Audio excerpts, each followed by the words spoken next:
Fala comigo, minha gente, tudo bem? Voltamos para mais um vídeo e segue a todo vapor a produção de conteúdo neste canal, hein? Segue a todo vapor, são muitos vídeos nas últimas semanas, na verdade. Desde o draft, a gente vem numa batida boa de vídeos por aí. Então, estamos firmes e fortes, hein? Trabalhando bastante, colocando muito este canal para funcionar. E é isso, vamos para mais um vídeo nesse canal. E neste vídeo de hoje, nós vamos comentar sobre alguns jogadores subestimados na liga. Mas assim, subestimados mesmo, tá? Não vou vir aqui com, eu vou falar do Devin Booker. Vamos falar do Jaylen Brown, vamos falar do Luka Doncic. Não. Devin Booker não é subestimado, Jaylen Brown não é subestimado, Luka Doncic não é subestimado, Joel Embiid não é subestimado. Eu sei, vai ter gente que é hater. O cara que acha que o Devin Booker é pior do que o, sei lá, o Zezinho da esquina. Vai ter gente que acha, vai ter. Mas vamos tratar aqui com a razoabilidade. Né? O que, em geral, o mundo da NBA não costuma valorizar tanto ou comentar tanto quanto deveria de jogadores que são muito impactantes, já muito bons em algumas questões do jogo, talvez não sejam estrelas, que é difícil uma estrela ser subestimada. Nenhum aqui, acho que nenhum aqui é uma estrela, né? Nenhum aqui é uma estrela, mas são jogadores muito, muito bons e que são pouquíssimos falados. A gente vai aproveitar esse vídeo aqui para dar uma exaltada nesses caras que são muito bons no que fazem e que pouquíssimas pessoas ou comentam, ou reparam, ou dão tanto palco quanto esses caras mereciam receber, tá certo? Vamos começar aqui com um cara que em algum momento da sua carreira ele flertou um pouco com a possibilidade de ser uma estrela. Ele flertou. Ele deu aquela olhada, sabe quando você tá naquela balada ali, pô, tu olha aquela menina, tu olha aquele cara assim, pô, quem sabe, né? Pô, por que não? Ela te encara de volta, vocês ficam naquela troca de olhares, né? São mãos olhantes, né? E aí, tá, mas ele acabou não conseguindo concretizar essa subida de patamar se tornar uma estrela. Este cara chama-se Desmond Bane. Desmond Bane, ala armador do Orlando Magic, foi trocado na última temporada, em que ele foi enviado para o Orlando Magic, saindo de Memphis, e teve uma temporada muito, muito, muito boa. Mas assim, a temporada do Desmond Bane, gente, foi muito boa. Mas quando eu digo muito boa, é assim, é um nível bem alto. Obviamente, um nível bem alto pro patamar dele. Não estamos falando do nível tão alto pro patamar do Jason Tatum, um patamar do, né, um patamar do Edwards. Não, é um patamar muito bom para o nível dele. Ele jogou, se eu não me engano, todas as partidas da última temporada. Então, assim, ele foi muito constante, foi totalmente constante em termos de jogo, né, de presença dentro de quadra. Ele vinha tendo problemas com saúde nas últimas temporadas. Uma temporada perdia 20, 30, 40 jogos, depois jogava mais, então vinha um oscilante e na última temporada esteve em toda a temporada com o Orlando Magic. Ele chutou para mais de 39% na linha de 3, né? Então ele foi assim, o que esperavam que ele fosse arremessando, ele foi. Pegar os números exatos, foram 82 jogos, 20,1 pontos por jogo, 39,1 na bola de 3, 90,8% no lance livre. Tá? Então ele flertou com 50, 40, 90. Ele flertou muito perto ali, cara. Um pouquinho mais de bola de 3, um pouquinho mais no field goal geral. Ele ficava no clube do 50, 40, 90, do 50, 40, 90, jogando todas as partidas, cara. Todas as partidas. Então, assim, foi uma temporada muito boa do Desmond Bane e que as pessoas simplesmente não falam, ou falavam muito pouco, e ainda falam muito pouco do Desmond Bane, porque ele jogava uma franquia inicialmente, né? Pouco falada, que é Memphis, um mercado pequeno. Foi para outro mercado pequeno, um pouco maior, mas ainda pequeno, que é Orlando. E numa temporada muito errática, muito oscilante de Orlando. O Paulo, tudo que envolve ali, né, chama atenção mais pro Franz Wagner, pro Paulo. Então ele ficou ali jogando muito bem a temporada toda, inteira, do começo ao fim, mas pouquíssimo comentado. Então o Desmond Bane é sem dúvida alguma, um dos jogadores mais desrespeitados da liga, um dos mais subestimados, um cara que merece muito a sua atenção e merece muito o seu valor, porque ele é um excelente jogador de basquete. E na última temporada não só foi um excelente jogador, muito eficiente, como muito constante, estando dentro de quadra também. Próximo jogador aqui, Jalen Tyson. Esse aqui é subestimadíssimo. Talvez porque ele esteja há pouco tempo na liga, essa temporada passada foi só a sua segunda temporada de NBA, então ele ainda está começando a sua carreira, eu entendo, mas a última temporada do Jaylen Tyson foi num nível muito bom para um cara que estava no seu segundo ano e com um papel pequeno, né, dentro do elenco. Ele algumas vezes foi titular, algumas vezes ele assumiu um pouco mais de protagonismo em termos de sistema de jogo, mas o time funciona em torno de Donovan Mitchell, em torno de James Harden na última temporada, em torno de Evan Mobley, Jarrett Allen, enfim, ele é um cara para cumprir um papel muito claro. Ele vai arremessar, ele vai infiltrar de vez em quando, vai defender e vai fazer isso com eficiência. Só que, meus amigos, ele fez isso muito bem, com muita eficiência a temporada toda. Claro, ele chegou na NBA um pouquinho mais velho, já era um prospecto mais maduro, mais experiente, então não é como se ele tivesse jogado. Ele tem aqui, ó, para eu pegar para vocês a informação certinha ao vivo, né? Aqui, Jaylen Tyson, deixa eu ver a idade dele. Ele tem 23 anos, então ao final desse ano, de 2026, ele fará 24 já.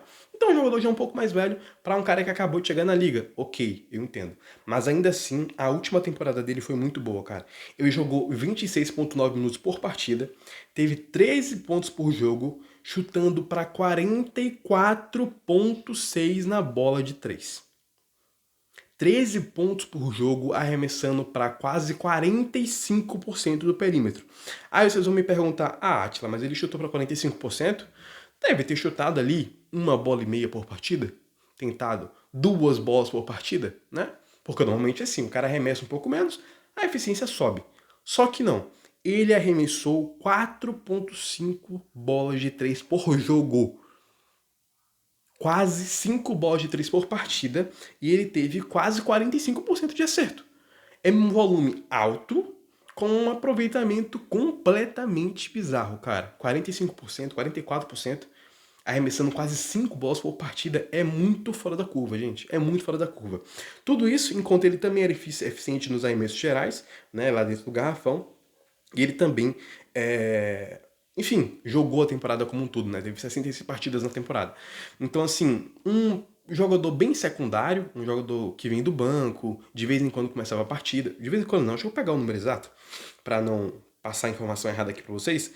Ele teve na última temporada 42 titularidades, tá? 42 titularidades. E foi banco aqui em 24 oportunidades. Então, foi um titular ali enquanto ele esteve, né? Mas ele não é aquele titular, obviamente. E tá tudo certo também, o time é dos outros caras. Mas assim, o Jaylen Tyson é um jogador que merece muito essa atenção, porque ele na última temporada mostrou que tem tudo para ser um dos ótimos roleplayers da NBA pelos próximos anos aí. Se mantiver essa pegada de arremesso, de eficiência, claro, ele não vai ter 44% na carreira, né? Vai ter temporada que vem, pode cair um pouco, pode ir para 39%, para 38%, para 41%, não importa. Mas o importante é que ele é um jogador extremamente eficiente nos arremessos de 3, que defende bem e que é muito constante no seu impacto no time. Certamente um dos jogadores menos falados na temporada na NBA, na última temporada da NBA, e que merece muita sua atenção aqui também. Nosso próximo jogador, já é um jogador um pouquinho mais velho, e não está há tão pouco tempo assim na liga, é o nosso queridíssimo Davion Mitchell. Davion Mitchell é um dos armadores mais subestimados da liga, assim, com muita folga, com muita folga. Por quê? Claro, ele não é uma estrela, não é uma estrela em ascensão, um cara que daqui a 2 anos pode ser um craque, um líder do seu time, não.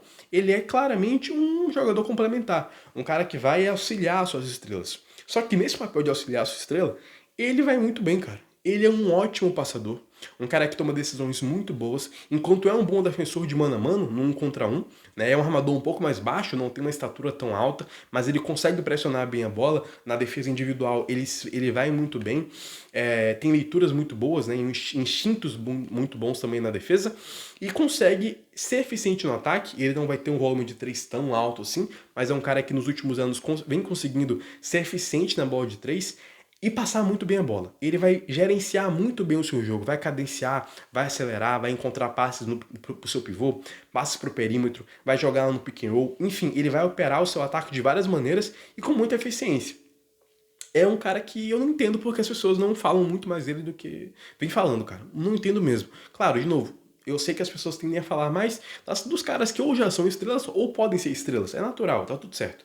Mas mesmo assim, o Davion Mitchell é um jogador extremamente subestimado e que não deve nada a muitos armadores titulares da liga. Titulares. Você vai ver muitos caras ainda que são titulares nos seus times e que, cara, o Davion Mitchell, ele não deve nem um pouco a caras que até são mais comentados, mais aplaudidos do que ele, tá? Então, um passador muito bom, um defensor interessante e um cara que cumpre o seu papel na hora de pontuar, especialmente de derrubar a bola de 3 ali e fazer as suas cestinhas, tá certo? Nosso próximo jogador aqui é outro armador.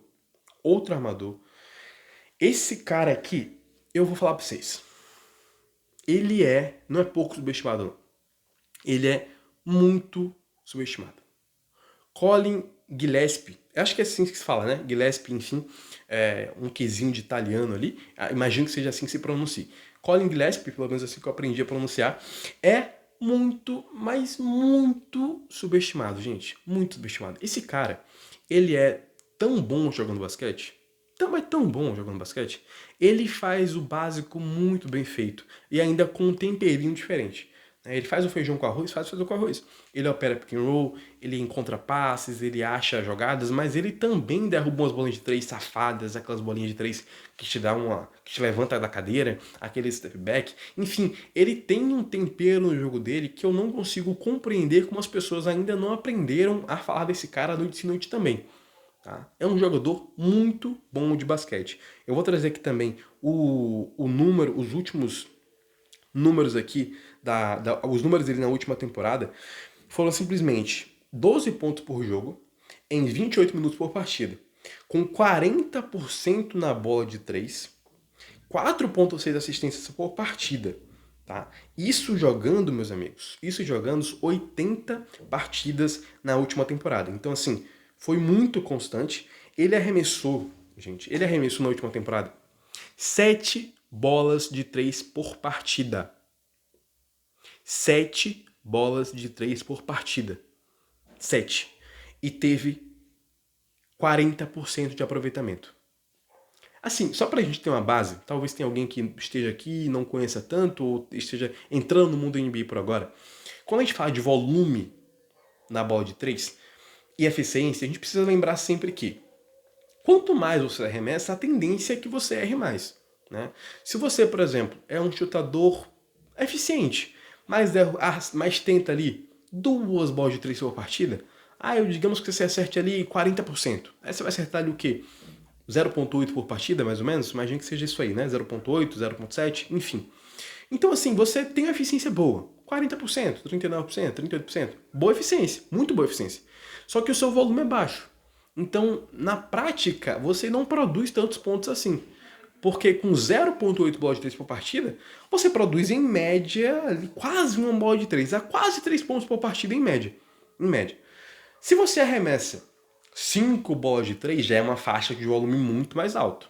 Você já arremessou, é um volume bem interessante. É um volume realmente alto. Né? E aí, se você mantém agora o seu 40%, agora você já não acerta mais 0,8.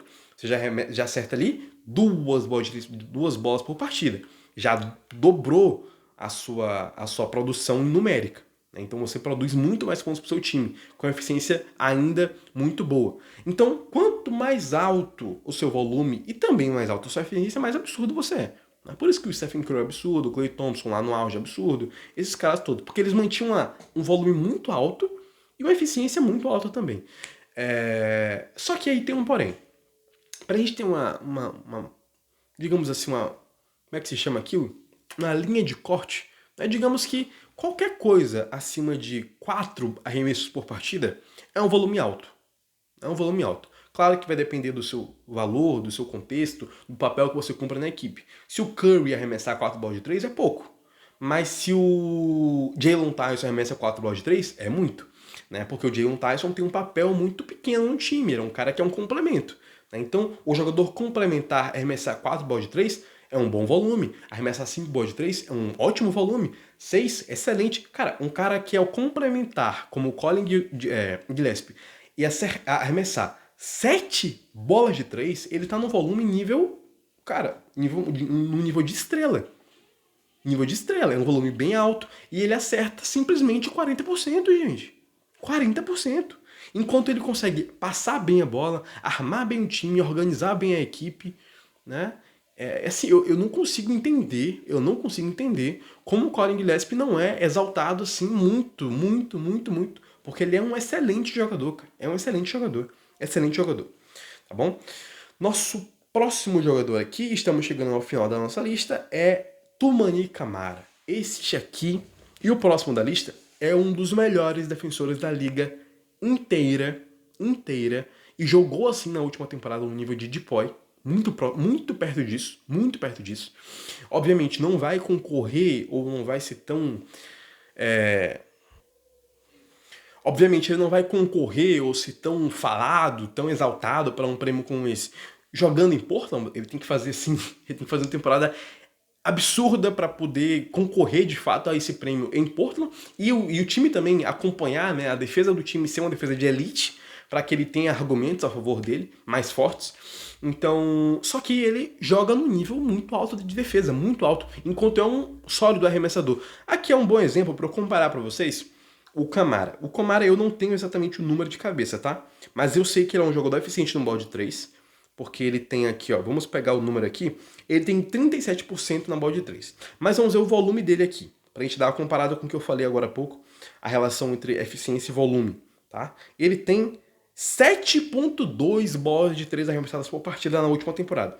Também é um volume muito alto para um jogador complementar, um jogador que não é a sua estrela, não é o seu craque ofensivo. 7 bolas de 3 é muita coisa, gente. Então, arremessar 7 bolas de 3 e ser eficiente ao ponto de derrubar 37% delas, né? 37%, enquanto é um defensor num nível all defense assim, mas primeiro time, não me importa se ele foi selecionado, se ele foi eleito, se ele não foi, não me importa. O que importa é o nível que ele tá. E ele está no nível de ser um jogador de primeiro time de defesa de NBA.